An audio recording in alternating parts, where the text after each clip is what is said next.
देव देश आणि धर्मासाठी प्राण घेतले हाती. खरं तर आईच्या गर्भात असतानाच ते आमच्यावर संस्कार झालेले आहे. अभिमन्यू चक्रव्यूहात घुसायचं आईच्या गर्भात शिकला होता.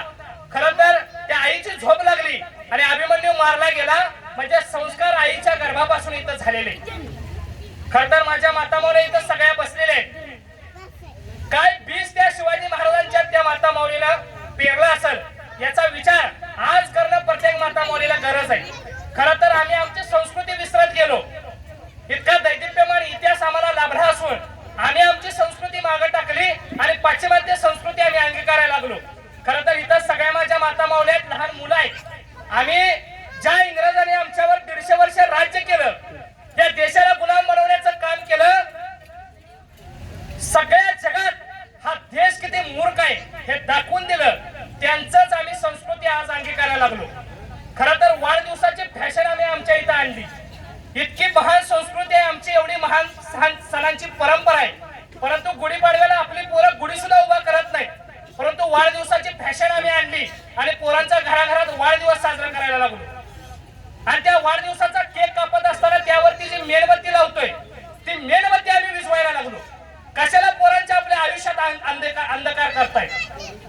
23 वर्षाची पोरं भारतमातेच्या संसारासाठी मरणासाठी मातामौलीने आमच्या पाठवले. तो भगतसिंग, राजगुरू, सुखदेव 23 वर्षाचे असताना फासावरती लटकले. कोणते संस्कार आम्ही आमच्या पोरांच्यावर घालून देतोय.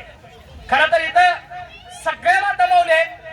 तुम्हाला कळकळीचे हात जोडून विनंती करतो, माझा राग येईल थोडा वेळ, पण आम्ही आमच्या पोराला मम्मी म्हणायला शिकवलं. मम्मी म्हणजे तोवर तुम्हाला काय माहित आहे का? मम्मी म्हणजे मेलेलं मड. आई म्हणायला शिकवायला सुद्धा आम्हाला आज लाज वाटायला लागली. कशी येणारी पिढी आम्ही घडवणार आहोत, कोणते संस्कार आम्ही आमच्या पोरांच्यावर करतोय. त्या एकनाथ महाराजांनी काशीवरनं आणलेलं पाणी गाढवाला पाजलं. मी आता पुण्यात राहायला होतो दादा, माझ्या रूमच्या कडेला एक आई होती, तिनं पाण्याची बॉटल आपल्या पोराला भरून दिली आणि सांगितलं ह्या बाटलीतलं पाणी कुणाला द्यायचं नाही आणि तू कुणाच्या बाटलीतलं पाणी प्यायचं नाही. काय विचार आम्ही आमच्या पोरांच्यावर पेरतोय, विचार करा थोडा. खरं तर ही भारतभूमी शूरांची, वीरांची, कवींची, विचारवंतांची, धुरंधरांची, संतांची, महतांची आहे.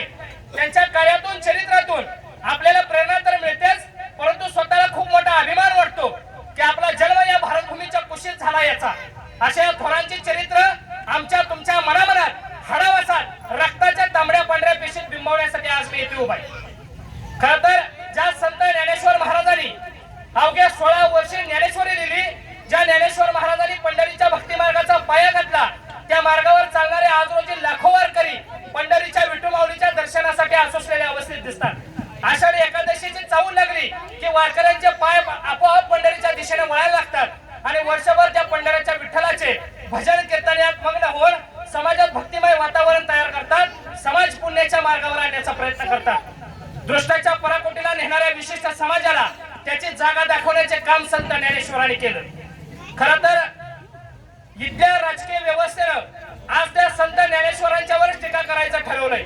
मला कोणत्याही राजकीय पक्षावरती बोलायचं नाही, मला कुणावरती टीका करायचं नाही, परंतु आपण जिवंत असताना सुद्धा या राजकीय मंचावरून इथल्या संतांची खिल्ली उडवली जाते की म्हणे ज्ञानेश्वर महाराजांनी रेड्या करून वेद वदवले, परंतु इथल्या माणसाला शिकवण्याची संस्कृती नाही. अहो ते 16 वर्षाचा पोरगा आहे, माणसाची भावना असते. दुसऱ्याला लग्नाच्या पाकिटात किती रुपये टाकले हे बघून आपण त्याच्या पाकिटात पैसे टाकतो, ही माणसाची विकृती आहे. परंतु ज्या समाजानं आपलं आई वडील हिरावून घेतलं त्या समाजाची माऊली होण्याचं काम त्या पोराने केलं. आता विश्वात्मक देव येणे वागेतने तोषावे, तोषोनी मज द्यावे पसाय दान हे. संपूर्ण देशाला, जगाला विश्वशांतीचा संदेश देण्याचं काम संत ज्ञानेश्वरांनी केलं. संत तुकाराम महाराज हे परमात्माच्या उच्च टोकाला पोहोचले होते. नाठाळाच्या माती हानुकाठी करू घातपात शत्रू होणे.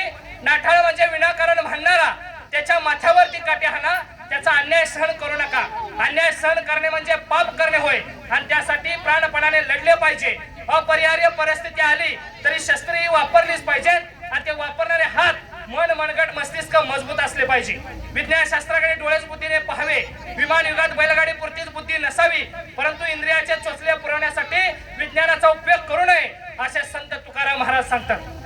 अहो, इसवी सन 10व्या सदीमध्ये आपला हिंदुस्थान देश जगात महासत्ता होता. आपल्या देशामध्ये भरपूर प्रमाणात जड जवाहीर, सोने नाणे, साधन संपत्ती, खनिज संपत्ती, मसाल्याचे पदार्थ, डोंगर, नद्या, नाले हे सर्व काही सुखी समाधानी होते.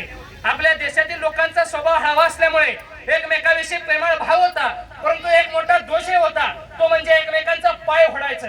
आणि याचाच फायदा घेऊन इसवी सन 711 साली गजनीच्या मोहम्मदाने आपल्या हिंदुस्थानावरती पहिला हल्ला चढवला. त्यानंतर शकांची आक्रमणे झाली, होनांची आक्रमणे झाली, ग्रीकांची आक्रमणे झाली, आक्रमणे होतच राहिली. त्यानंतर मोहम्मद घोरीचं आक्रमण इथं झालं. पृथ्वीराज चव्हाणाने कितीतरी वेळा त्यांना हरवलं, परंतु आपल्या इथंच फितुरी झाली आणि स्वतःच्या सासऱ्यानं जयचंद राठोडनं पृथ्वीराज चव्हाणाला पकडून दिलं आणि पृथ्वीराज चव्हाण संपले आणि आपल्या देशातील हिंदूचं साम्राज्य संपलं गेलं. आणि ज्या जयचंद राठोडनं ही गद्दारी केली होती, त्या जयचंद राठोडला वेशीवर काकडी सोल्यासारखं सोललं आणि वेशीवर टांगलं होतं. एवढं होऊन सुद्धा परत अल्लाउद्दीन खिलजीची स्वारी, अल्लाउद्दीन खिलजी चित्तोडगडवर येऊन चढला. राजा रतनसिंग मारला गेला. राणी पद्मिनीने 16,000 मातांना घेऊन धगधगत्या अग्निकुंडात पुढे पेट घेतली. त्यानंतर तो महाराष्ट्रावर चालून आला, परंतु महाराष्ट्राचं दुर्दैव एकही हेर तिथं दिल्लीत नव्हता आणि देवगिरीवर तुटून पडला. राजा रामदेवरायाचा शरणागती पत्करायची वेळ आली. या शंकरदेव मारला गेला आणि या महाराष्ट्राची सून असलेली उचलून घेऊन गेला.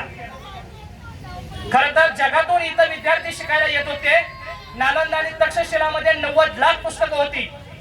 ती नालंदा आणि तक्षशिला त्याला पेटवून दिली.